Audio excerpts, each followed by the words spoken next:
Hello! Ito na naman po inyong Ate Presi TV at ako ay magpapakita sa inyo ngayon ng pagluluto ng simpleng-simpleng miswa. So, kailangan may hibe, sibuyas, bawang, syempre patola, di ba? Yan ang kailangan.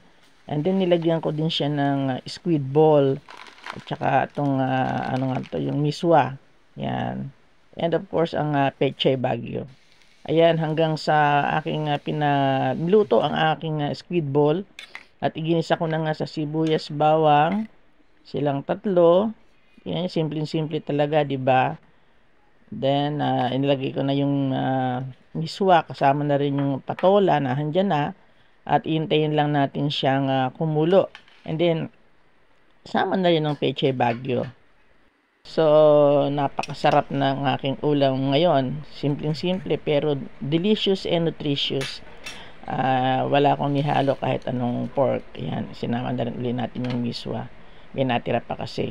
Para hindi masayang, may natira pang konti, di ba? At masarap tong higupin, lalo pagka ganitong medyo umuulan-ulan.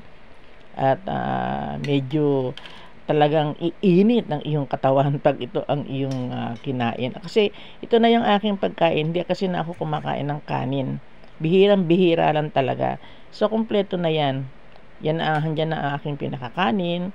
Kaya tara na at tayo ay kumain na. Ngayong malamig ang panahon. At sabi nga ay may bagyo. At higupin natin ang mainit na miswa na merong hibe at saka pechay bagyo.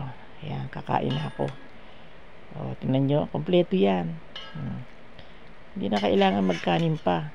Yan lang, solve na ako eh.